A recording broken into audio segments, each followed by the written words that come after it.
ਉਹ ਨਾ ਸਿੱਖ ਸੀ, ਨਾ ਸਿੱਖੀ ਦੀ ਉਹਨੂੰ ਜਾਣਕਾਰੀ ਸੀ, ਨਾ ਉਹਨੇ ਕਦੀ ਦਾਅਵਾ ਕੀਤਾ ਵੀ ਮੈਨੂੰ ਸਿੱਖੀ ਦਾ ਪਤਾ ਹੈ। ਉਸ ਲੇਖ ਦਾ ਪਹਿਲਾ ਪੈਰਾ ਜਿਹੜਾ ਉਹ ਤੁਹਾਨੂੰ ਸੁਣਾਉਣਾ ਤੇ ਇਹ ਦੱਸਦੇ ਹਾਂ ਕਿ ਇਹ ਲੇਖ ਬਲਵੰਤ ਗਾਰਗੀ ਦਾ ਲਿਖਿਆ ਹੋਇਆ ਸੀ। ਬਲਵੰਤ ਗਾਰਗੀ ਨੇ ਅੰਗਰੇਜ਼ੀ ਦੀ ਐਮਏ ਲਾਹੌਰ ਪੰਜਾਬ ਯੂਨੀਵਰਸਿਟੀ ਤੋਂ ਕੀਤੀ ਸੀ ਤੇ PhD ਹਿੰਦੁਸਤਾਨੀ ਰੰਗਮੰਚ ਤੇ ਅਮਰੀਕਾ। ਉਹ ਬਲਵੰਤ ਗਾਰਗੀ ਜਿਹੜਾ ਦਾਅਵਾ ਹੀ ਨਹੀਂ ਕਰਦਾ ਕਿ ਮੈਨੂੰ ਸਿੱਖੀ ਦਾ ਕੁਝ ਪਤਾ ਹੈ, ਉਹ ਇਹ ਲੇਖ ਲਿਖ ਰਿਹਾ ਹੈ। ਕਹਿੰਦਾ ਵੱਡੇ ਭਰਾ ਕੁਲਵੰਤ ਨੂੰ ਤੇ ਮੈਨੂੰ ਦੋਵਾਂ ਨੇ ਮਾਂ ਨੇ ਸਵਖਤੇ ਜਗਾਇਆ, ਇਸ਼ਨਾਨ ਕਰਵਾਇਆ, ਪਿੰਡ ਦੇ ਬਾਹਰ ਟਿੱਲੇ ਤੇ ਇੱਕ ਸਾਧੂ ਸੀ, ਉੱਥੇ ਜਾ ਕੇ ਮੱਥਾ ਟੇਕਿਆ। ਮਾਂ ਨੂੰ ਦੇਖ ਕੇ ਅਸੀਂ ਵੀ ਮੱਥਾ ਟੇਕਿਆ। ਮਾਂ ਕਹਿੰਦੀ ਬਾਬਾ ਜੀ ਇੰਨੀ ਸੱਤਿਆ ਤਾਂ ਹੈ ਨਹੀਂ ਕਿ ਦੋਵਾਂ ਨੂੰ ਪੜਾਵਾਂ, ਦੋਵਾਂ ਚੋਂ ਇੱਕ ਨੂੰ ਪੜਾ ਸਕਦੀ ਹਾਂ। ਤੁਹਾਡੇ ਟਿੱਲੇ ਤੇ ਇਸ ਲਈ ਹਾਜ਼ਰ ਹੋਈ ਆ, ਇਹਨਾਂ ਦੋਵਾਂ ਚੋਂ ਕਿਹਦੇ ਢਿੱਡ 'ਚ 4 ਅੱਖਰ ਪੈਣਗੇ ਉਹ ਤੁਸੀਂ ਦੱਸੋ। ਕਹਿੰਦਾ ਜੀ ਉਹ ਬੌਂਦਲਿਆ ਜਿਹਾ ਸਾਧ ਸੀ, ਸਾਡੇ ਵੱਲ ਉਹਨੇ ਦੇਖਿਆ ਵੀ ਨਹੀਂ ਹੈ, ਮੇਰੇ ਵੱਲ ਹੱਥ ਕਰ ਦਿੱਤਾ, ਕਹਿੰਦਾ ਇਹਨੂੰ ਪੜਾ ਦੇ। ਬਲਵੰਤ ਗਾਰਗੀ ਲਿਖਦਾ ਹੈ ਜੇ ਮੇਰੇ ਭਰਾ ਕੁਲਵੰਤ ਵਰ ਹੱਥ ਕੀਤਾ ਹੁੰਦਾ ਤਾਂ ਮੈਂ ਬੁਢਲਾਡੇ ਆੜਤੀਆ ਹੋਣਾ ਸੀ। ਹੁਣ ਕਹਿੰਦਾ ਹੁਣ ਮੇਰਾ ਭਰਾ ਕੁਲਵੰਤ ਉੱਥੇ ਆੜਤੀ ਹੈ। ਉਹ ਕਹਿੰਦਾ ਕਿ ਕੁਲਵੰਤ ਨੂੰ ਤਾਂ ਛੱਡਿਆ ਘਰ ਤੇ ਮਾਂ ਮੈਨੂੰ ਗੁਰਦੁਆਰੇ ਛੱਡਿਆ ਜੀ। ਪਿੰਡ 'ਚ ਸਕੂਲ ਨਹੀਂ ਸੀ, ਗੁਰਦੁਆਰੇ ਦੇ ਵਿੱਚ ਹੀ ਬੱਚੇ ਪੜ੍ਹਦੇ ਹੁੰਦੇ ਸੀ। 2 ਦਿਨ 3 ਦਿਨ ਅਸੀਂ ਖੇਡਦੇ ਰਹੇ। ਮੈਂ ਬੱਚਿਆਂ ਨੂੰ ਪੁੱਛਿਆ ਵੀ ਇੱਥੇ ਪੜ੍ਹਾਊਗਾ ਕੌਣ? ਸਾਥੀ ਕਹਿੰਦੇ ਇਹ ਗੁਰਦੁਆਰਾ ਇੱਕ ਨਿਹੰਗ ਬਾਬਾ ਜੀ ਦਾ, ਉਹ ਬਹੁਤਾ ਦੌਰਿਆਂ ਤੇ ਰਹਿੰਦੇ ਨੇ। ਜਦੋਂ ਆਉਂਦੇ ਨੇ ਸੰਥਿਆ ਦੇ ਜਾਂਦੇ ਨੇ, ਫਿਰ ਚਲੇ ਜਾਂਦੇ ਨੇ। ਅਗਲੀ ਵਾਰੀ ਆਉਂਦੇ ਨੇ ਪੁਰਾਣੀ ਸੰਥਿਆ ਸੁਣ ਲੈਂਦੇ ਨੇ, ਨਵੀਂ ਸੰਥਿਆ ਦੇ ਜਾਂਦੇ ਨੇ। ਇੱਥੇ ਤਾਂ ਇਸ ਤਰ੍ਹਾਂ ਦੀ ਪੜ੍ਹਾਈ ਹੁੰਦੀ ਹੈ। ਠੀਕ ਹੈ, ਇੱਕ ਦਿਨ ਰੌਲਾ ਪੈ ਗਿਆ, ਬਾਬਾ ਜੀ ਆ ਗਏ, ਬਾਬਾ ਜੀ ਆ ਗਏ। ਬੱਚੇ ਕਤਾਰ 'ਚ ਖਲੋ ਗਏ। ਜਿੱਧਰੋਂ ਬਾਬਾ ਜੀ ਆ ਰਹੇ ਸੀ ਉਧਰ ਮੂੰਹ ਕਰਕੇ ਮੈਂ ਵੀ ਖਲੋ ਗਿਆ। ਮੈਂ ਦੇਖਿਆ ਸਰਪਟ ਘੋੜਾ ਦੌੜਾਈ, ਨੀਲੇ ਬਾਣੇ 'ਚ ਸਵਾਰ, ਹੱਥ 'ਚ ਨੇਜ਼ਾ, ਨਿਹੰਗ ਬਾਬਾ ਜੀ ਆ ਰਹੇ ਸੀ। ਸਾਡੇ ਨੇੜੇ ਆ ਕੇ ਘੋੜਾ ਰੁਕਿਆ। ਸਾਰੇ ਬੱਚਿਆਂ ਨੇ ਫਤਿਹ ਬੁਲਾਈ। ਕੱਲੇ ਕੱਲੇ ਬੱਚੇ ਵੱਲ ਦੇਖਿਆ, ਮੇਰੇ ਵੱਲ ਨੇਜ਼ੇ ਦੀ ਨੋਕ ਕਰਕੇ ਕਹਿਣ ਲੱਗੇ ਤੂੰ ਕਿਹਨਾਂ ਦਾ ਮੁੰਡਾ ਹੈ ਬਈ? ਮੈਂ ਕਿਹਾ ਜੀ ਬਾਣੀਆਂ ਦਾ ਮੁੰਡਾ। ਮੈਨੂੰ ਕਹਿੰਦੇ ਖੇਡਣ ਆਉਂਦਾ ਹੁੰਦਾ ਇੱਥੇ? ਮੈਂ ਕਿਹਾ ਨਹੀਂ ਬਾਬਾ ਜੀ ਪੜ੍ਹਨ ਆਉਂਦਾ ਹੁੰਦਾ। ਮੈਨੂੰ ਕਹਿੰਦੇ ਸੁਣਾ ਫਿਰ ਕੀ ਪੜ੍ਹਿਆ?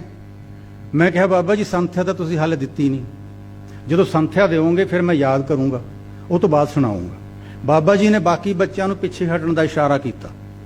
ਘੋੜੇ ਤੇ ਬੈਠਿਆਂ ਬਿਠਾਇਆ ਜ਼ਮੀਨ ਉੱਪਰ ਨੇਜ਼ੇ ਦੀ ਨੋਕ ਨਾਲ ਪਹਿਲਾਂ ਏਕਾ ਵਾਹਿਆ, ਫਿਰ ਖੁੱਲੇ ਮੂੰਹ ਵਾਲਾ ਊੜਾ। ਮੈਨੂੰ ਕਹਿੰਦੇ ਆਖ ਏਕ ਓਂਕਾਰ, ਮੱਥਾ ਟੇਕ। ਮੈਂ ਹੱਥ ਜੋੜ ਕੇ ਏਕ ਓਂਕਾਰ ਆਖਿਆ, ਫਿਰ ਮੱਥਾ ਜ਼ਮੀਨ ਨੂੰ ਲਾਇਆ, ਫਿਰ ਖੜਾ ਹੋ ਗਿਆ। ਬਾਬਾ ਜੀ ਕਹਿੰਦੇ ਇਹ ਤੇਰਾ ਪਹਿਲਾ ਸਬਕ ਹੈ, ਇਹਨੂੰ ਯਾਦ ਰੱਖੀ। ਬਲਵੰਤ ਗਾਰਗੀ ਲਿਖਦਾ ਹੈ ਮੇਰੀ ਜ਼ਿੰਦਗੀ ਦਾ ਪਹਿਲਾ ਸਬਕ ਇਹੀ ਸੀ, ਮੇਰੀ ਜ਼ਿੰਦਗੀ ਦਾ ਆਖਰੀ ਸਬਕ ਵੀ ਇਹੀ ਹੈ। ਮੇਰੀ ਬਾਕੀ ਦੀ ਵਿੱਦਿਆ ਇਹਨਾਂ 2 ਸਬਕਾਂ ਦੇ ਵਿਚਕਾਰ ਹੈ। ਮੇਰੀ ਜ਼ਿੰਦਗੀ ਦਾ ਪਹਿਲਾ ਸਬਕ ਵੀ ਇਹੀ, ਮੇਰੀ ਜ਼ਿੰਦਗੀ ਦਾ ਆਖਰੀ ਸਬਕ ਵੀ ਇਹੀ, ਮੇਰੀ ਬਾਕੀ ਦੀ ਵਿੱਦਿਆ ਇਹਨਾਂ 2 ਸਬਕਾਂ ਦੇ ਵਿਚਕਾਰ ਹੈ। ਇੱਕ ਵਾਕ ਨਾਲ ਗਾਰਗੀ ਸਾਨੂੰ ਦੱਸ ਗਿਆ ਕਿ ਇਸ ਵਿੱਦਿਆ ਤੋਂ ਪਹਿਲਾਂ ਕੁਝ ਨਹੀਂ ਸੀ ਤੇ ਇਸ ਵਿੱਦਿਆ ਤੋਂ ਬਾਅਦ ਕੁਝ ਨਹੀਂ। ਅਗਲੀ ਗੱਲ ਕਹਿੰਦਾ ਬਚਪਨ 'ਚ ਮੇਰੇ ਮਨ 'ਚ ਨਿਹੰਗ ਬਾਬਾ ਜੀ ਦੀ ਉਕਰੀ ਹੋਈ ਇਹ ਤਸਵੀਰ ਮਿਟਣੀ ਤਾਂ ਕੀ ਸੀ, ਧੁੰਦਲੀ ਵੀ ਨਹੀਂ ਹੋਈ। ਮੈਨੂੰ ਅਕਸਰ ਇਉਂ ਲੱਗਦਾ ਰਹਿੰਦਾ ਹੈ ਕਿ ਜਿੱਥੇ ਜ਼ਮੀਨ ਤੇ ਅਸਮਾਨ ਮਿਲਦੇ ਨੇ ਉਥੋਂ ਘੋੜੇ ਤੇ ਸਵਾਰ ਨੀਲੇ ਬਾਣੇ 'ਚ ਹੱਥ 'ਚ ਨਿਸ਼ਾਨ ਸਾਹਿਬ ਫੜ ਕੇ ਕੋਈ ਆਏਗਾ, ਧਰਤੀ ਦੇ ਵਰਕੇ ਤੇ ਏਕ ਓਂਕਾਰ ਲਿਖੇਗਾ, ਸੰਸਾਰ ਮੱਥਾ ਟੇਕੇਗਾ ਤੇ ਇਹ ਸੰਸਾਰ ਦਾ ਸਬਕ ਹੋਏਗਾ। ਇਹ ਸਬਕ ਕਾਗਜ਼ਾਂ ਉੱਪਰ ਲਿਖਿਆ ਜਾਣ ਵਾਲਾ ਸਬਕ ਨਹੀਂ ਹੈ, ਪਹਿਲਾਂ ਤਾਂ ਦਿਲਾਂ ਤੇ ਲਿਖੀਦਾ, ਫਿਰ ਨਿਸ਼ਾਨ ਸਾਹਿਬ ਇਹਨੂੰ ਧਰਤੀ ਤੇ ਲਿਖੇਗਾ।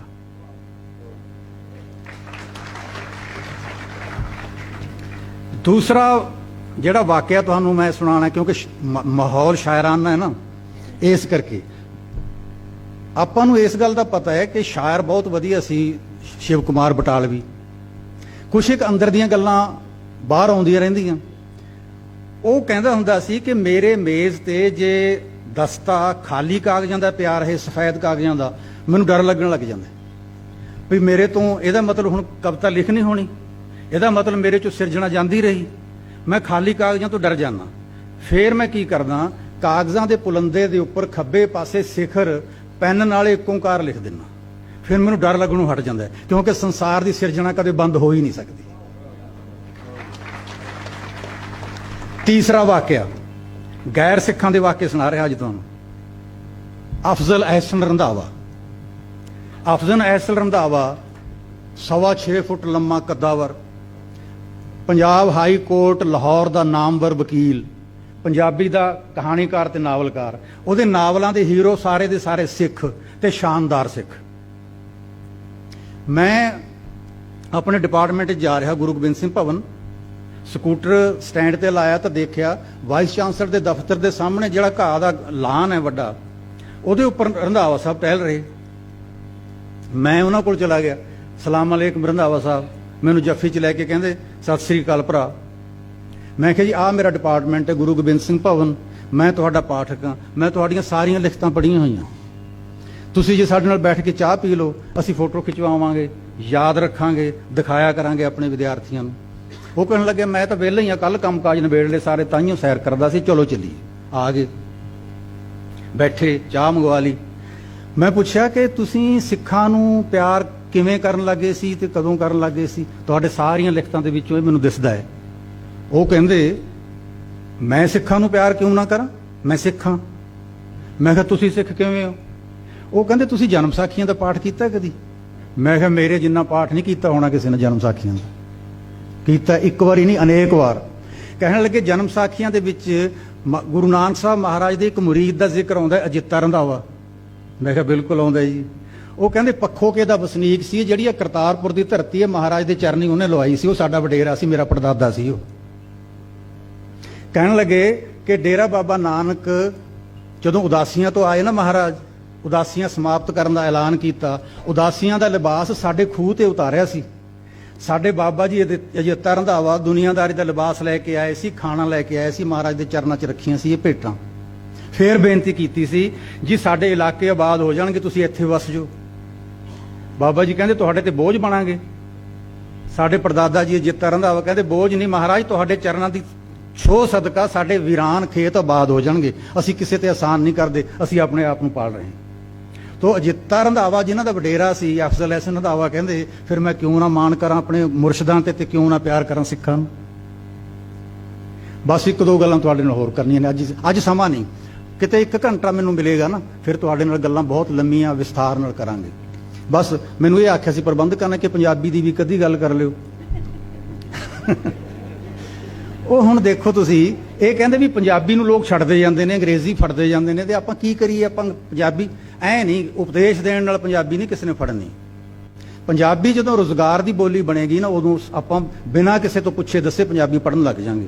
ਤੁਸੀਂ ਦੇਖੋ ਤਾਂ ਅਸੀਂ ਜਨਮ ਸਾਖੀ 'ਚ ਆਪਾਂ ਨੂੰ ਕੀ ਪਤਾ ਲੱਗਦਾ ਭਲਾ? ਪਿਤਾ ਮਹਿਤਾ ਕਲਿਆਣ ਰਾਏ ਨੇ ਪਹਿਲੋਂ ਦੇਵਨਾਗਰੀ ਸਿਖਾਉਣ ਵਾਸਤੇ ਪੰਡਤ ਜੀ ਕੋਲ ਭੇਜੇ ਮਹਾਰਾਜ, ਉਹਦੇ ਤੋਂ ਬਾਅਦ ਮੌਲਵੀ ਕੋਲ ਫਾਰਸੀ ਸਿੱਖਣ। ਉਹਨਾਂ ਜ਼ਮਾਨਿਆਂ 'ਚ 550 ਸਾਲ ਪਹਿਲੋਂ ਸਰਕਾਰੀ ਨੌਕਰੀ ਲੈਣ ਲਈ ਇਹ 2 ਜ਼ਬਾਨਾਂ ਦੀ ਜਾਣਕਾਰੀ ਜ਼ਰੂਰੀ ਸੀ। ਪਿਤਾ ਆਪਣੇ ਬੇਟੇ ਨੂੰ ਰੁਜ਼ਗਾਰ, ਅੱਛਾ ਰੁਜ਼ਗਾਰ ਦਿਵਾਉਣ ਦੇ ਇੱਛੁਕ ਸਨ। ਜੇ ਪੰਜਾਬੀ ਪੜ੍ਹਨ ਨਾਲ ਮਿਲਦਾ ਹੁੰਦਾ ਰੁਜ਼ਗਾਰ ਤਾਂ ਪੰਜਾਬੀ ਸਿਖਾ ਦਿੰਦੇ। ਇਹ ਤਾਂ ਸਨ ਪਿਤਾ ਦੇ ਸੁਪਨੇ। ਲੇਕਿਨ ਜਿਹੜੀ ਗੱਲ ਮੈਨੂੰ ਅਜੀਬ ਲੱਗਦੀ ਹੈ, ਤੁਹਾਨੂੰ ਵੀ ਸ਼ਾਇਦ ਲੱਗੇ, ਕਿ ਗੁਰੂ ਨਾਨਕ ਦੇਵ ਜੀ ਏਸ਼ੀਆ ਦਾ ਭਰਮਣ ਕਰਦੇ ਰਹੇ। 25,000 ਕਿਲੋਮੀਟਰ ਪਲੱਸ ਹੈ ਉਹਨਾਂ ਦਾ ਦੌਰਾ। ਜਿਨ੍ਹਾਂ ਲੋਕਾਂ ਨੂੰ ਪਿੰਡਾਂ 'ਚ ਸ਼ਹਿਰਾਂ 'ਚ ਮਿਲੇ, ਜ਼ਿੰਦਗੀ 'ਚ ਪਹਿਲੀ ਵਾਰੀ ਮਿਲੇ ਸੀ ਤੇ ਜ਼ਿੰਦਗੀ 'ਚ ਆਖਰੀ ਵਾਰੀ ਮਿਲੇ ਸੀ। ਪਹਿਲੀ ਵਾਰੀ ਤੇ ਆਖਰੀ ਵਾਰ। ਉਹਨਾਂ ਜਿੰਨੀਆਂ ਯਾਤਰਾਵਾਂ ਪਿਛਲੇਰੇ ਗੁਰੂ ਸਾਹਿਬਾਨ ਨਹੀਂ ਕਰ ਪਾਏ, ਲੇਕਿਨ 9ਵੇਂ ਪਾਤਸ਼ਾਹ ਬੰਗਾਲ ਤੇ ਬਿਹਾਰ ਤੱਕ, ਬੰਗਾਲ ਤੇ ਅਸਾਮ ਤੱਕ ਗਏ ਸਨ। ਉਹਨਾਂ ਦਾ ਰੂਟ ਉਹੀ ਸੀ ਜਿਹੜਾ ਪਹਿਲੀ ਪਾਤਸ਼ਾਹੀ ਦਾ ਰੂਟ ਸੀ। 200 ਸਾਲ ਬਾਅਦ ਜਿੱਥੇ ਕਿਤੇ ਸੰਗਤ ਮਿਲਣ ਆਉਂਦੀ, ਮੱਥਾ ਟੇਕਦੀ ਤੇ ਇਤਰਾਜ਼ ਇਹ ਕਰਦੀ ਮਹਾਰਾਜ ਇੰਨੀ ਦੇਰ ਬਾਅਦ ਦੀਦਾਰ ਹੋਏ। 200 ਸਾਲ ਬਾਅਦ 10 ਪੀੜ੍ਹੀਆਂ ਬਦਲ ਜਾਂਦੀਆਂ ਨੇ। ਕੀ ਦਿੱਤਾ ਸੀ ਗੁਰੂ ਨਾਨਕ ਦੇਵ ਜੀ ਨੇ ਲੋਕਾਂ ਨੂੰ? ਪੈਸੇ ਕਿ ਫੁਲਕੇ ਪ੍ਰਸ਼ਾਦੇ? ਖਾਲੀ ਹੱਥ ਗਏ ਸੀ। ਹਿੰਦੁਸਤਾਨ ਇਉਂ ਮਾਯੂਸ ਬੈਠਾ ਸੀ ਕਿ ਸਾਡਾ ਤਾਂ ਹੁਣ ਕੁਝ ਸੰਵਰ ਹੀ ਨਹੀਂ ਸਕਦਾ। ਹਰੇਕ ਨੂੰ ਮਿਲ ਮਿਲ ਕੇ ਮਹਾਰਾਜ ਨੇ ਕਿਹਾ ਸੀ ਤੁਹਾਡਾ ਕੁਝ ਵਿਗੜ ਹੀ ਨਹੀਂ ਸਕਦਾ। ਭਰੋਸਾ ਦਿੱਤਾ ਸੀ, ਭਰੋਸੇ ਤੋਂ ਇਲਾਵਾ ਕੁਝ ਨਹੀਂ ਦਿੱਤਾ ਸੀ। ਇਹ ਕਿਹਾ ਸੀ ਕਿ ਤੁਸੀਂ ਨਿਰਭਉ ਤੇ ਨਿਰਵੈਰ ਦੇ ਬੱਚੇ ਹੋ, ਸੰਸਾਰ 'ਚ ਤੁਹਾਡਾ ਕੋਈ ਨਹੀਂ ਕੁਝ ਵਿਗਾੜ ਸਕਦਾ। ਇਸੇ ਕਰਕੇ ਆਪਾਂ 5 ਪਿਆਰੇ ਵੀ ਦੇਖਦੇ ਹਾਂ। ਜਿਨ੍ਹਾਂ ਥਾਵਾਂ ਦੀ ਚਰਨ ਛੋਹ ਪ੍ਰਾਪਤ ਸੀ ਗੁਰੂ ਨਾਨਕ ਦੇਵ ਜੀ ਦੀ, ਜਿਨ੍ਹਾਂ ਥਾਵਾਂ ਤੋਂ, ਉਹਨਾਂ ਥਾਵਾਂ ਤੋਂ 5 ਪਿਆਰੇ ਆਏ ਸੀ। ਇਸੇ ਕਰਕੇ ਗੋਕਲ ਚੰਦ ਨਾਰੰਗ ਦਾ ਇਹ ਕਥਨ ਬਹੁਤ ਮੁੱਲਵਾਨ ਹੈ ਕਿ ਉਹ ਫੌਲਾਦ ਜਿਹੜਾ ਗੁਰੂ ਨਾਨਕ ਦੇਵ ਜੀ ਨੇ ਜ਼ਮੀਨ ਤੋਂ ਕੱਢਿਆ ਸੀ ਉਸੇ ਦੀ ਕਿਰਪਾਨ ਬਣਾਈ ਸੀ ਗੁਰੂ ਗੋਬਿੰਦ ਸਿੰਘ ਜੀ ਨੇ। ਫੌਲਾਦ ਉਹੀ ਸੀ, ਤੱਤ ਉਹੀ ਸੀ, ਉਹਨੂੰ ਢਾਲ ਦਿੱਤਾ, ਉਹਨੂੰ ਸ਼ੇਪ ਦੇ ਦਿੱਤੀ। ਜਿਹੜੀ ਗੱਲ ਇੰਪੋਰਟੈਂਟ ਮੈਂ ਆਪਣੇ ਵਿਦਿਆਰਥੀਆਂ ਨੂੰ ਤਾਂ ਦੱਸਦਾ ਹੀ ਹੁੰਨਾ, ਅੱਜ ਦੀ ਇਹ ਸੰਗਤ ਨੂੰ ਵੀ ਦੱਸਣਾ ਮੁਨਾਸਿਬ ਸਮਝਦਾ ਵੀ ਗੁਰੂ ਨਾਨਕ ਦੇਵ ਜੀ ਨੇ ਇੰਨੇ ਲੰਮੇ ਸਫ਼ਰ 'ਚ ਨਾ ਆਪ ਖਾਣ ਪੀਣ ਦੀ ਚੀਜ਼ ਕੋਈ ਚੁੱਕੀ ਸੀ, ਨਾ ਪੈਸਾ ਚੁੱਕਿਆ ਸੀ, ਨਾ ਭਾਈ ਮਰਦਾਨਾ ਜੀ ਨੂੰ ਚੁੱਕਣ ਦਿੱਤਾ ਸੀ। ਜਿਹੜੀ ਚੀਜ਼ ਉਹਨਾਂ ਨੇ ਕਦੇ ਆਪਣੇ ਕੋਲੋਂ ਵੱਖ ਨਹੀਂ ਕੀਤੀ, ਆਪਣੇ ਤੋਂ ਦੂਰ ਨਹੀਂ ਕੀਤੀ, ਉਹ ਸੀ ਕਲਮ ਦਵਾਤ ਤੇ ਨੋਟਬੁੱਕ। ਮੁਸਲਮਾਨ ਫਖਰ ਨਾਲ ਆਪਣੇ ਆਪ ਨੂੰ ਆਖਦੇ ਨੇ ਅਸੀਂ ਅਹਿਲੇ ਕਿਤਾਬ ਹਾਂ। ਅਹਿਲੇ ਕਿਤਾਬ ਉਹ ਲੋਕ ਜਿਨ੍ਹਾਂ ਦਾ ਜਨਮ ਕਿਤਾਬ 'ਚ ਹੋਇਆ। ਉਹਨਾਂ ਤੋਂ ਬਾਅਦ ਗੁਰੂ ਨਾਨਕ ਦੇਵ ਜੀ ਨੇ ਸਾਨੂੰ ਕਿਤਾਬ 'ਚੋਂ ਜਨਮ ਦਿੱਤਾ, ਕਲਮ ਦਵਾਤ ਤੇ ਨੋਟਬੁੱਕ। ਮੈਂ ਵਿਦਿਆਰਥੀਆਂ ਨੂੰ ਕਹਿੰਦਾ ਹੁੰਨਾ ਕਿ ਜਿਸ ਵਿਦਿਆਰਥੀ ਦੇ ਹੱਥ 'ਚ ਨੋਟਬੁੱਕ ਨਾ ਹੋਈ ਤੇ ਜੇਬ 'ਚ ਪੈਨ ਨਾ ਹੋਇਆ, ਮੈਂ ਹੁਣ ਤੁਹਾਨੂੰ ਝਿੜਕ ਤਾਂ ਸਕਦਾ ਨਹੀਂ, ਸਜ਼ਾ ਤਾਂ ਦੇ ਨਹੀਂ ਸਕਦਾ, ਇੰਨੀ ਗੱਲ ਆ ਸਕਦਾ ਵੀ ਗੁਰੂ ਨਾਨਕ ਦੇਵ ਜੀ ਤੁਹਾਡੇ ਤੇ ਖੁਸ਼ ਨਹੀਂ ਹੋਣਗੇ। ਉਹਨਾਂ ਨੂੰ ਸੰਸਾਰ 'ਚ ਕਲਮ ਦਵਾਤ ਤੇ ਕਾਪੀ ਚੰਗੀ ਲੱਗੀ ਸੀ ਕੇਵਲ। ਦੂਸਰੀ ਗੱਲ, ਕਿਹੋ ਜਿਹੇ ਸਨ ਉਹ ਸਮੇਂ ਤੇ ਕਿਹੋ ਜਿਹੇ ਸਨ ਸਾਡੇ ਮਹਾਂਪੁਰਖ।